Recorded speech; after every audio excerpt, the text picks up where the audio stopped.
Hi, welcome back to the channel. Really good to have you. And today I'm going to be visiting another church over in the Arlington area.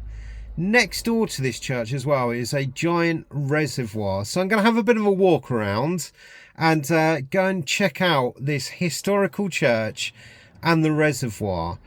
I also, in my last episode, I visited Berwick Church, and whilst I was there, I picked up a map for the Pilgrim's Path. This is 5 churches in the Cuckmere area, and I thought that was really useful because you can do a walk with all of these churches. I'm cheating a little bit and driving around, but yeah, let's have a look at where I've been and where I'm heading off to. So, this is the map. That's where I went last time. Berwick Church, St Michael's and All Angels, and that was such a great little church. And today I'm heading up over here to Arlington. We're going over to St Pancras Church and then having a bit of a walk around the reservoir as well. So that should be awesome fun. But before I head out, I need to make a cup of tea. I haven't had one today. Pulled over to this little lay-by. Weather's a bit more cloudy today than last time, so let's make a cup of tea.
Starting to get a bit of sun now, it's breaking through the clouds.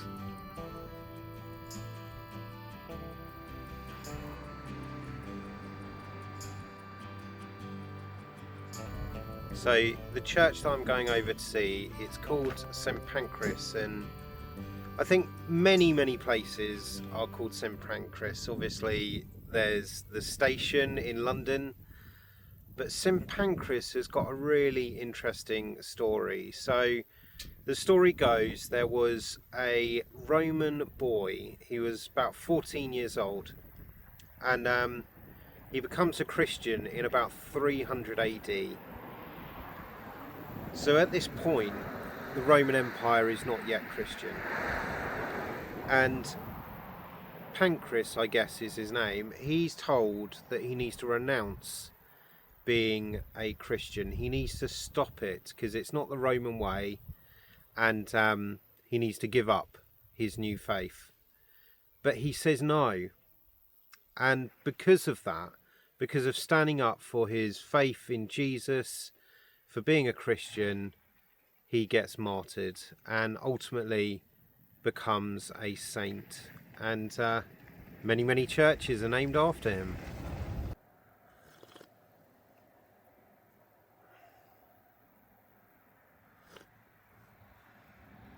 I've also treated myself to a snack as well. Lovely bit of watermelon, look at that. So I'm really looking forward to enjoying this.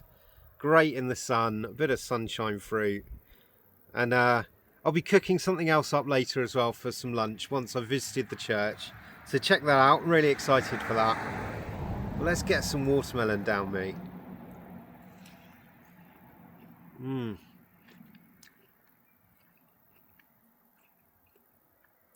Cup of tea, watermelon, in the sun. What's not to like?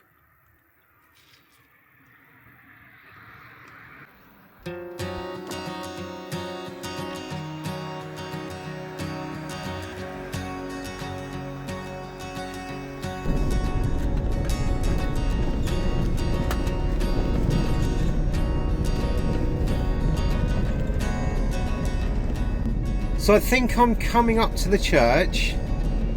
It's down some nice country roads and it's sort of in the middle of nowhere, but there's a pub here, the Yew Tree. I think it's down here, down this road here. It's a really narrow little road in Arlington. Don't know where I'm going to park. Doesn't appear to be any parking by the church. Maybe I'll have to do a sneaky park in the pub car park. Or obviously I'll go in there and I'll buy a drink. But yeah, let's go and get parked up and go and check out the church.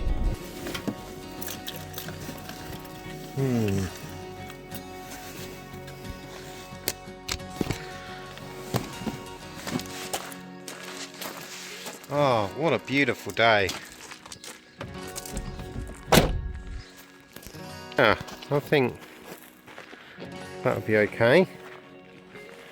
I mean, it's early, no one else here, and the church is just over there, so I think I can leave the van there and I'll pop and see the church. Let's go. So here we are. Lovely entrance. And the sun is starting to come out now. Oh, it makes these trips really good. I like it when it's beautiful weather. And yeah, just beautiful. Oh.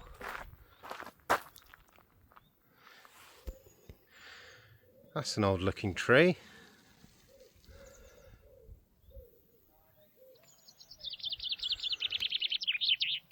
Beautiful.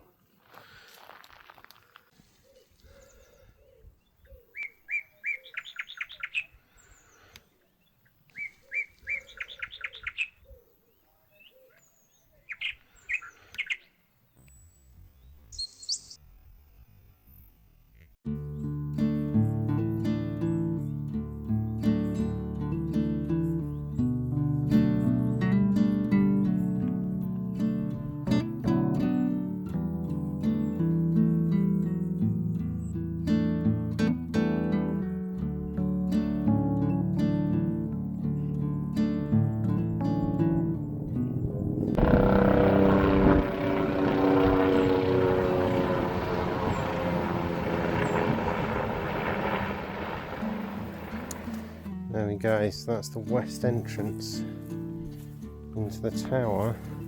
So this tower was built in 1199 and completed in 1272 during the transitional period by the Normans. Beautiful supports.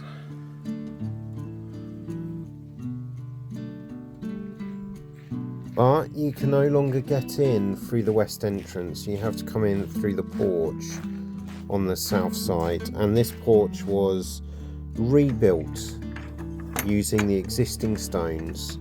And you can also see on the right hand side of the porch a piscina, which was used to wash holy vessels. So this church, it feels really old. Look at, they've got this section here. This is the piscina.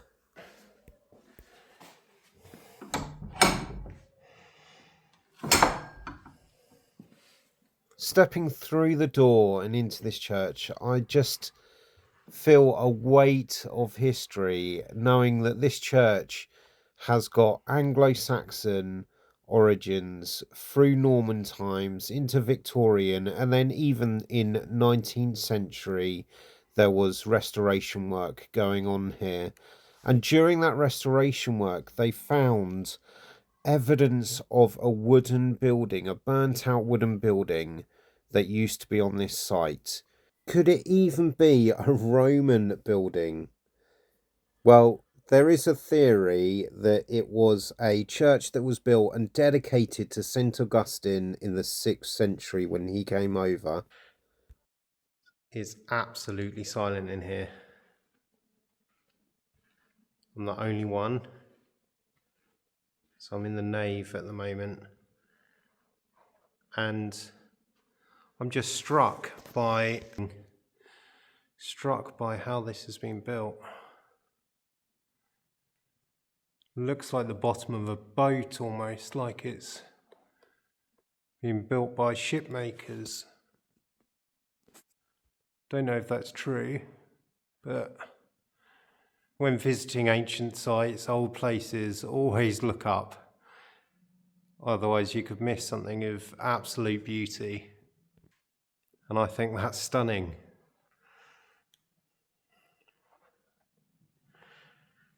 And you step up from the nave into the chancel.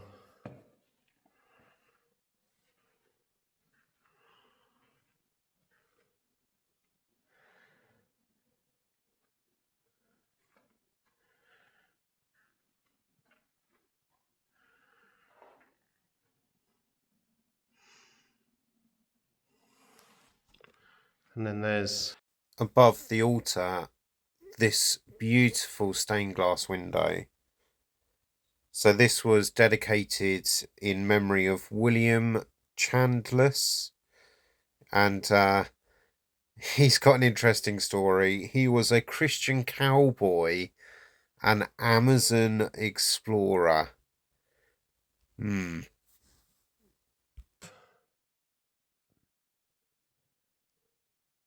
Beautiful. So that is where they would have washed the communion cups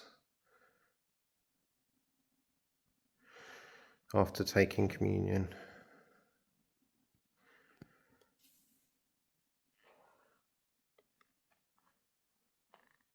During the Saxon times, there was only the nave and the chancel. And I'm stood in the chancel now, and there's this really interesting musical instrument. Let me know in the comments below if you know what type of instrument that is. I've not seen one of these before. I guess it's some form of electronic organ, maybe? Don't know. But the chancel separates the nave by this beautiful oak screen there. And you step down from the chancel through the oak screen back into the nave. And that screen was made in the late 1800s, I believe. And during this same time of restoration, the floor of the nave was lowered and tiled, so you step down from the chancel into the nave. Interestingly, this oak screen was carved over in Mayfield, and at the same time they did the pulpit as well. So there we are, there's a map of this church, and there's a really helpful key just highlighting when things were built. So pre-conquest. So that's going to be Anglo-Saxon. Super interesting. So let's work out our bearings. Remember, west is where the original entrance would have been. East is the top end. So this is really interesting. So you've got behind me, you've got east. In front of me, you've got west. So that's going to be the north. That side there that I just went into. And then there's no south aisle at all. It's just got this north extra bit. But it's wonderfully old. It's got a sort of smell, that ancient smell, like you're your grandmother's attic or something. It's got an ancient smell. Got this big baptismal font as well. This wonderful wooden cover. Massive handle.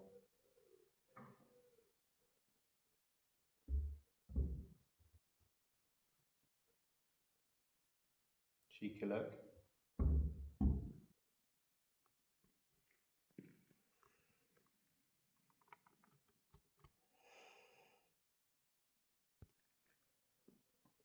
So I've come just into the side. Another beautiful little bit here. The arches, they look Norman in design, in shape. But interestingly, you've got these small slit windows. Really beautiful. And this chapel was added in the Norman times, with the north aisle being added during the decorated period. And then you can see over here some paintwork.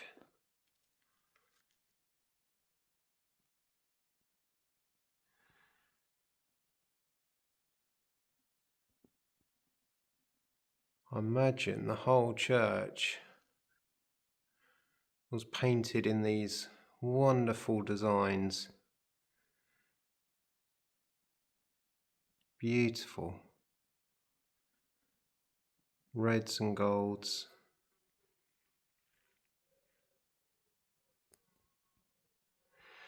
You can almost see how this section has been bolted on. Let's look at that arch. It's just been bolted on the side.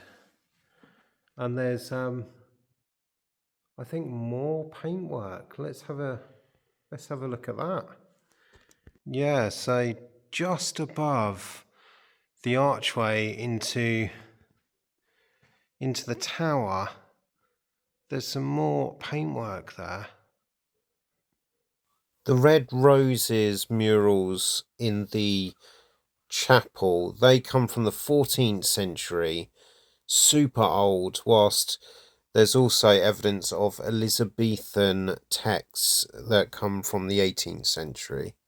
And there's remnants of paintwork all over this church. And then also above the chancel arch as well. What a find.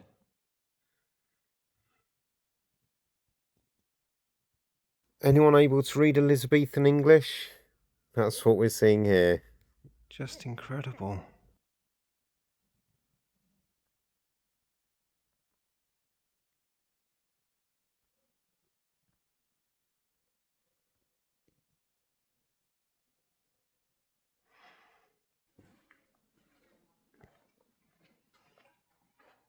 Gonna have a peek behind the curtain.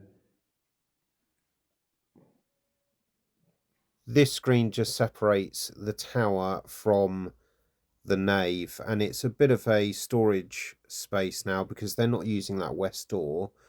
But you do get the ropes there for a couple of bells.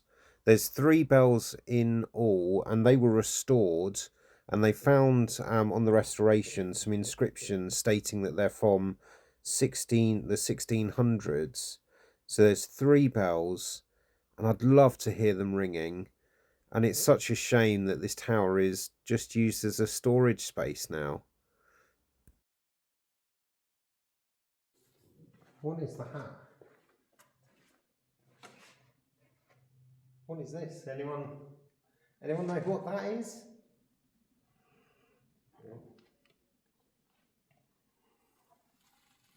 Looks like it's going to play some sound of some variety. Leave it alone.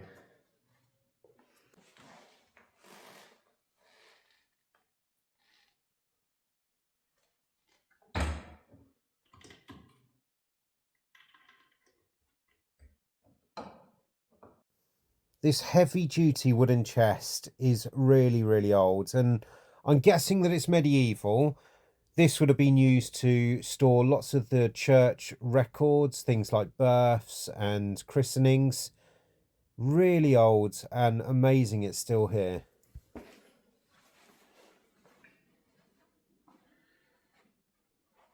also a few of these just dotted around that have been put up against the wall, these big metal bars bent round them, clasps to hold them in, and these are gravestones or grave toppers that were in the ground in this area, and they just put them up on the wall as a remembrance of that person. Obviously you can't see who it was, there's no inscription, it's just the grave topper.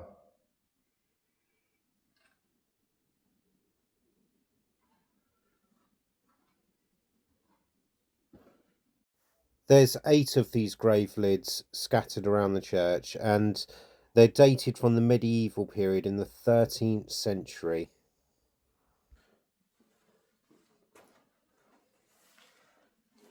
So this is really special. This is something, and I found this interesting book here. So it says property of Arlington, so I'm going to leave it. But I was just thinking, what is that? Is it Roman? Is it medieval? And this book has got a great section in it that says, the large earthenware jar preserved in the glass case in the chapel was found in fragments under the floor. It has been identified as mid-13th century.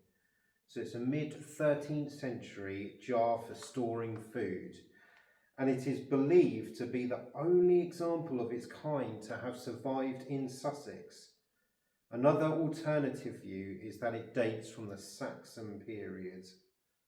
Wow.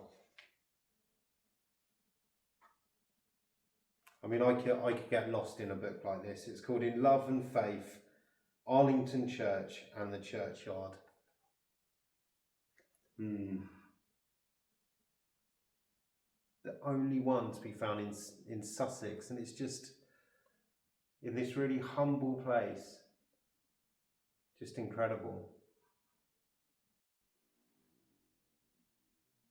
The more I look around this church, the more I'm finding just little trinkets that have just been placed on the ground. Like over here, there's just these old bits that have just been left, and they're everywhere, just bits of church that weren't used, I guess, when they upgraded and built more bits. So over here, there's another one. There's another one down by the door. Just bits of church from the historic element of this, that it's been going on for thousands of years. People have built and rebuilt and extended and added on. It's just incredible. It's really humbling, actually, just the age of this place. And if we slow down and stop sometimes and just think about things, it's just incredible where we line up in history, that we're just this momentary part of history, and these things stand the test of time, and we can join in and be part of that, and absolutely humbling.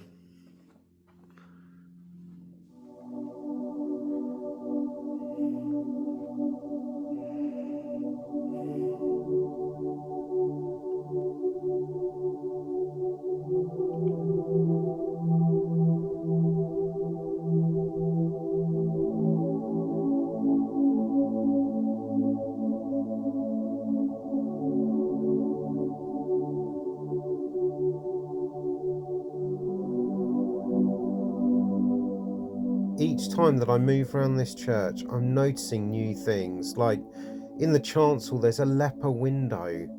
So that was a window that was in the chancel, so people could view the mass taking place during times where they've been isolated because of leprosy.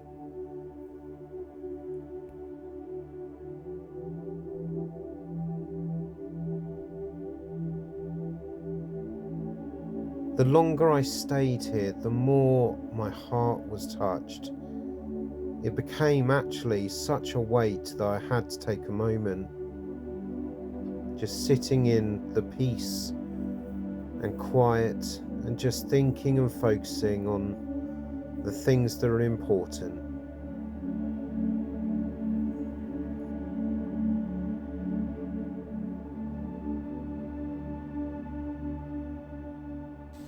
I'm truly humbled.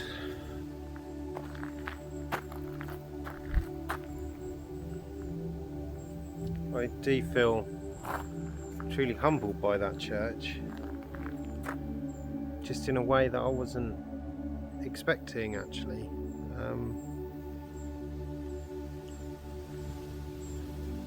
Good church to visit. Good church to visit. And I noticed some features as well. So this here is an Anglo-Saxon window, still existing. So it's next to the porch area.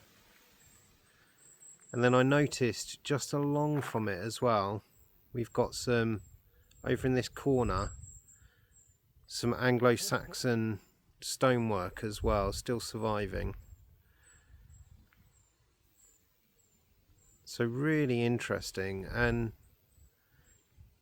ancient church. What you can see here are these vertical and horizontal big stone slabs. That's very Anglo-Saxon. And then you've got this repair of this brickwork. And then if we look at the wall down here, we've got these green stones just in the wall. And that's green stone that's been taken and put in with this shingle right next to the Anglo-Saxon window there. And you can see it's like flint and big stone rubble blocks. Very Anglo-Saxon. And you can see how it differs if we come over to this bit. Really differs. And that's Norman. Well, that's had a more modern repair actually, that one there. Super interesting.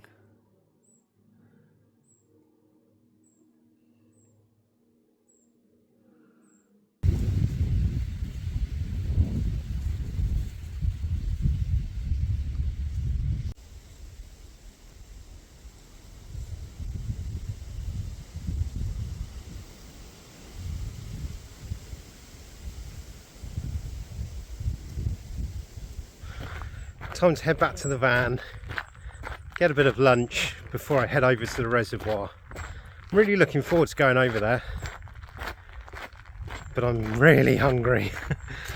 Oh, I'm excited for my lunch. So what we've got on the menu today is in here. Let's have a quick look. So I've got Cornish pasty, going to heat up on the Ridge Monkey. Got an apple, some cheese, then I've got some what's the name, Mrs. Ball's chutney, and a bit of brown sauce. Yeah. So I want that on a low heat, don't want it too fierce. Put the Ridge Monkey on it. These things are great. And then I can just take my Cornish pasty, stick it in, close it up. Then I'm going to leave that for a few minutes, just cooking away. And then I can flip it nice and easy. And then I should have a lovely warm Cornish pasty, hopefully cooked. But we'll see. Have a quick look at this. Oh, lovely. Very nice. I think I need to turn it. Check the other side. Oh, that's gone a bit black. Bit of charcoal never hurt anyone. So on here, I'm going with sort of a ploughman, I think. Is it a ploughman? Bit of cheese. So that's nice, mature cheddar. And then have a bit of apple as well.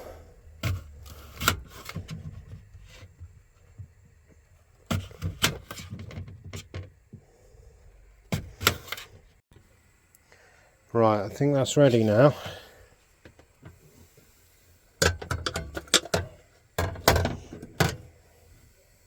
Lovely.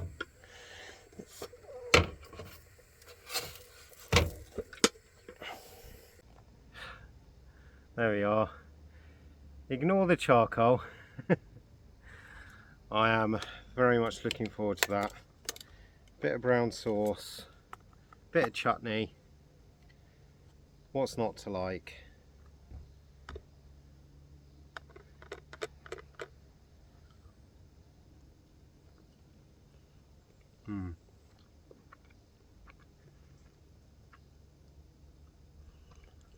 Right, let's test out this pasty. Bit of brown sauce.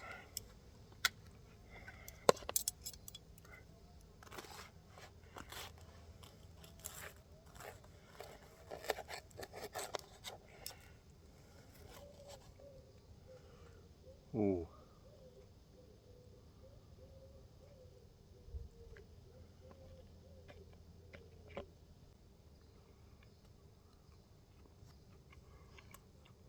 That is nice. I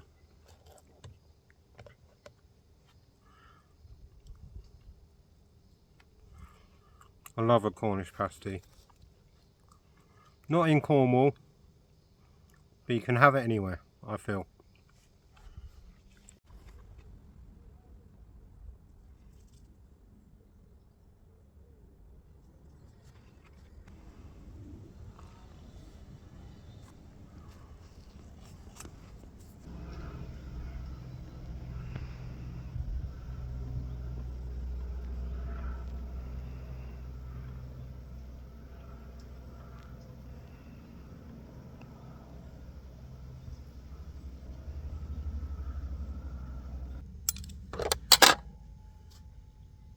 So I was going to drive to the reservoir, but I found out that I can walk there. So let's head over there now, go for a nice walk.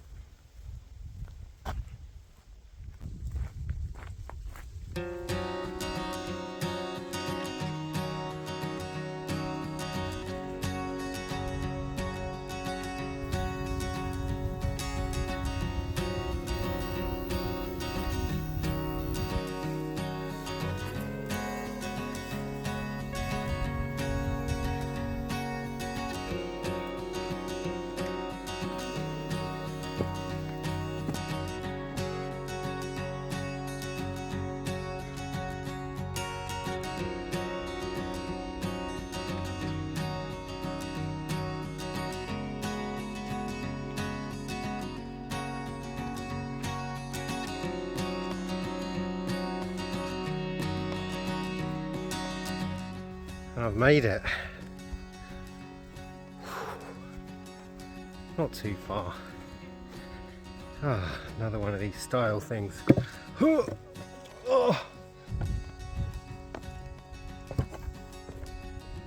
Oh, goodness. And there we are. We are at the Arlington Reservoir. Loads of Canadian geese. Wow. Big.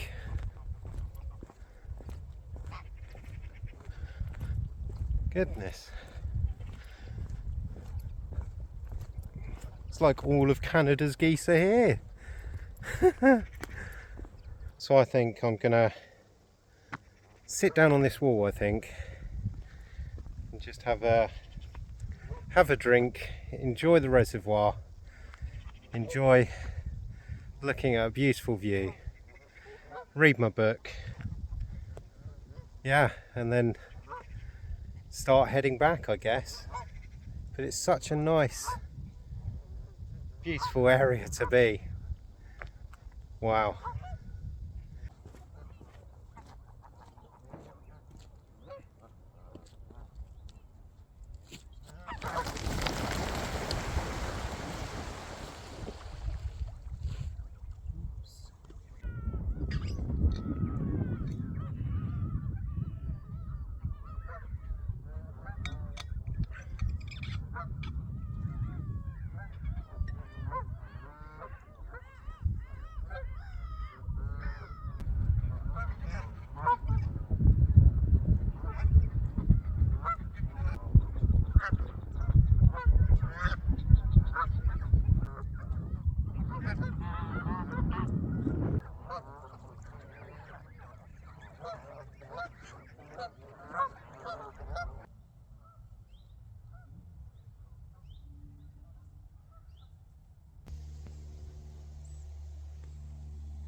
What a great day it's been. It was so awesome to visit that church and just spend some time reflecting, and it really touched me, and I wasn't prepared for that. And then we had some great food, and to top it off, just a wonderful place to go for a walk and end our day. I hope you've enjoyed it, being in nature, coming for a walk with me, spending a bit of time listening to some history, seeing some new things. But yeah, thanks for watching, and I will see you in the next video soon.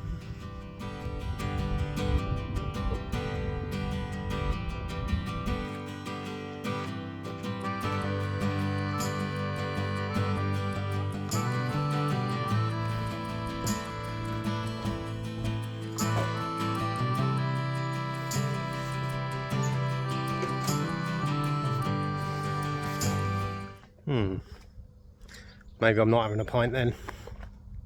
Oh well, see you in the next video.